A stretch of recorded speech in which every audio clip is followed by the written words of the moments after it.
what are your views on homosexuality and the origin of it, the intellectual, mental? Yeah. Well, my thing is this. I love all black people, all African men and women, all my brothers and sisters. I love everyone. But I reserve the right to disagree with any type of behavior that I don't think is in the best interest of our community. Whenever I'm evaluating anything, whether it's you, whether it's Obama, whether it's the church, whether it's the conscious community, I'm evaluating it from the perspective of, is there a benefit?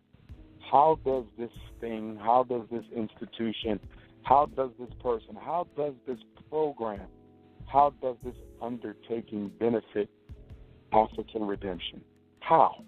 And so with homosexuality, I disagree with it because I don't see any benefit to teaching black boys that they have a right to love on a man the way you're supposed to love on a woman. I don't see any benefit to teaching black girls that you can love on a woman the way that you're supposed to love on a man. Where is the benefit? We already have a destroyed and destabilized black family. Why do we want to destroy it anymore? We already got enough black women who will never get married. Only 1 out of every 4 black women in America will ever get married, and most of them will not stay married. We already don't have enough sisters with husbands. Why do we want to turn so many more of our boys away from our sisters by putting them on other men? Look at AIDS. Males disproportionately,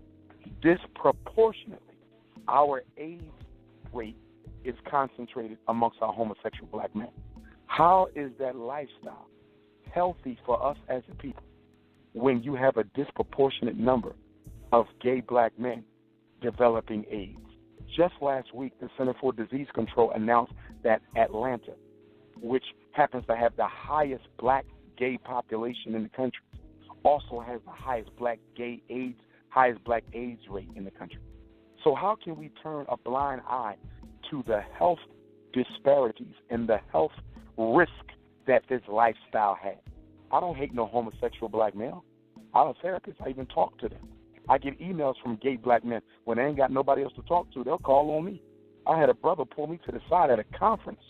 He said, look, Doc, I know that you don't agree with what I do, but I need to talk to you because I ain't got nobody else to talk to, man. And we sat there and we talked. And he told me how he was molested in there. He said, you're right, man.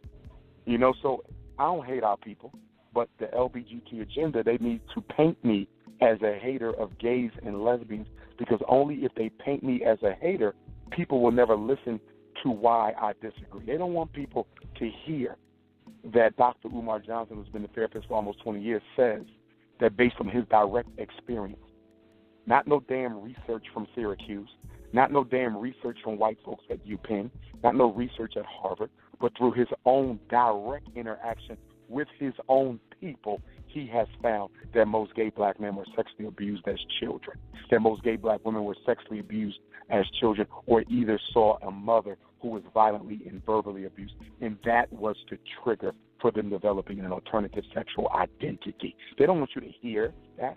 There's one narrative that the government wants you to believe. One narrative, and that narrative is that all gay people are born gay, that all homosexuals are born homosexual, all lesbians are born homosexual. That's the narrative they want to go out. So my voice is a very dangerous one because it introduces another possibility to the discussion, and they don't want that. That's why I must be attacked as a racist. That's why I must be attacked as homophobic. That's why they do that. But I don't agree with it, but I do not despise the individual, although I disagree with the lifestyle.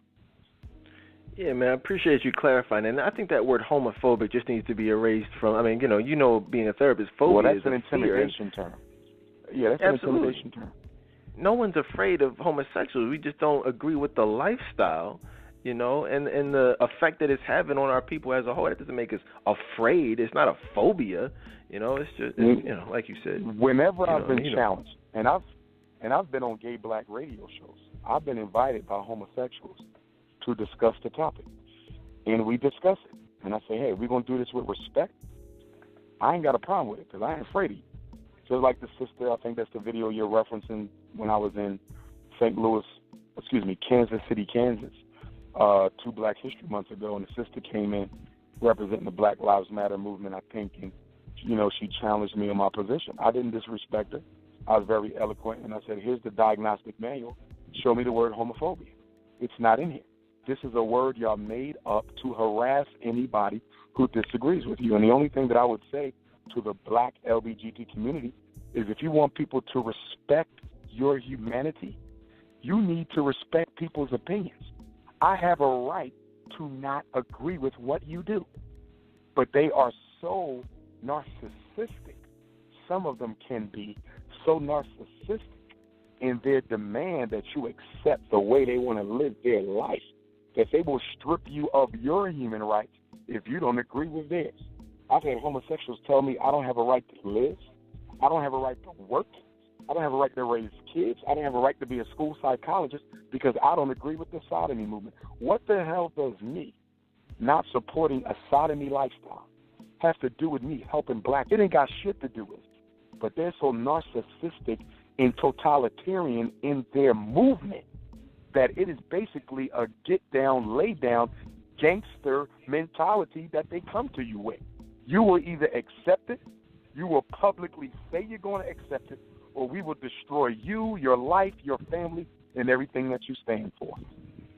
That's why if you're popular, if you're a black entertainer, you're not allowed to say that you don't agree with it. You haven't heard no famous black folks say I don't. They can't.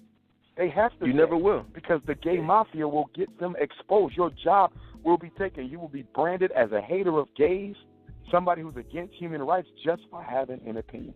Homosexuality is the first political issue in America, in history,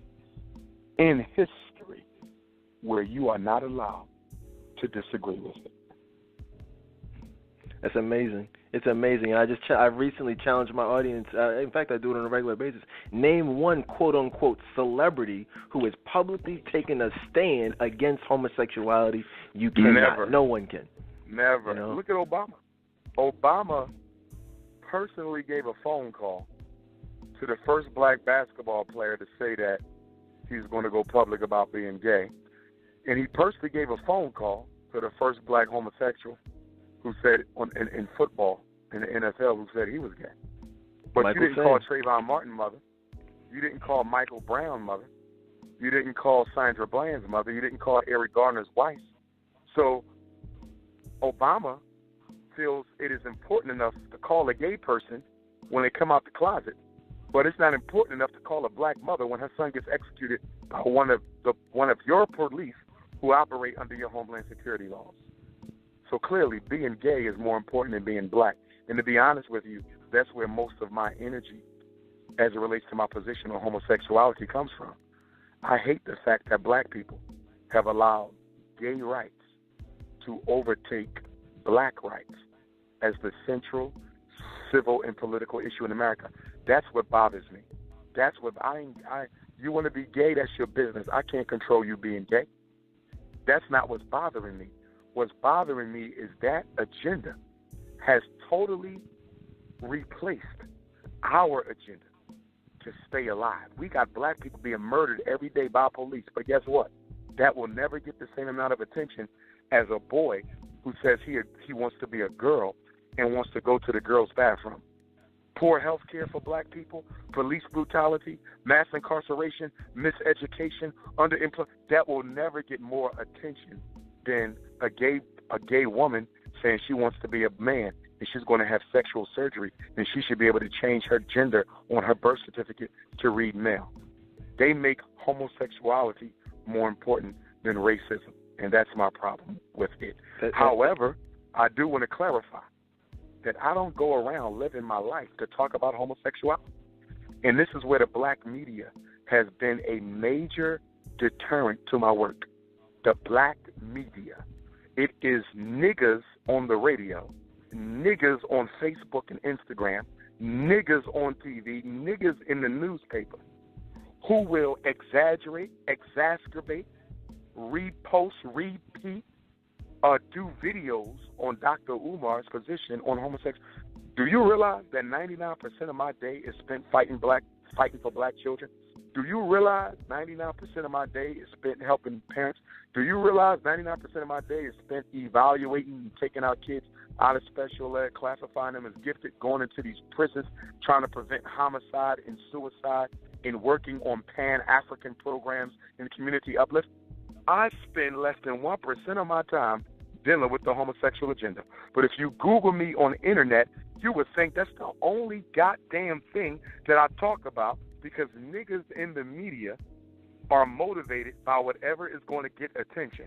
And since homosexuality is a very sensationalized topic in America, whenever I make a 5-second statement on homosexuality, that will get more press than keeping boys out of special ed.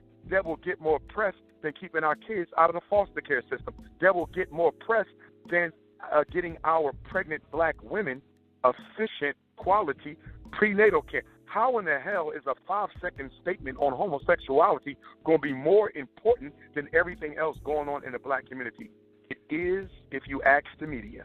And the black media, as Marcus Garvey said, has been one of the worst institutions, one of the worst for our advancement, because all they do is chase the story that's going to get the attention. They don't care about quality.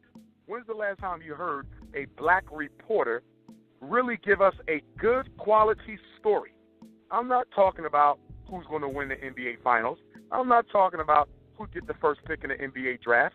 I'm not talking about where Beyonce is going to do her next concert, who got shot at the gas station, who's going to jail for 10 years for selling crack, where Obama's going to be speaking next. I'm talking about real issues affecting black people. I haven't seen a good black media story in years. And hey, my man, thing to you the got media, one right here. If you're not, and I appreciate you, but I want to say this to and there's others, it's not everybody. But if you're not going to do a balanced assessment of my work, don't bother me. I got a phone call yesterday from a homosexual reporter who wanted to do a story on my views on homosexuality. I don't even talk about it no more. And after the night, I'm probably never going to answer another gay question. Not because I don't want to, not because I am afraid to, but because I'm tired of my positions on homosexuality being given more attention than the work that I'm doing to save black children. And because of that, I'll probably never talk about it again after the day. Hey man, well I appreciate you talking about it here tonight, and it's unfortunate. I agree with everything you just said, man.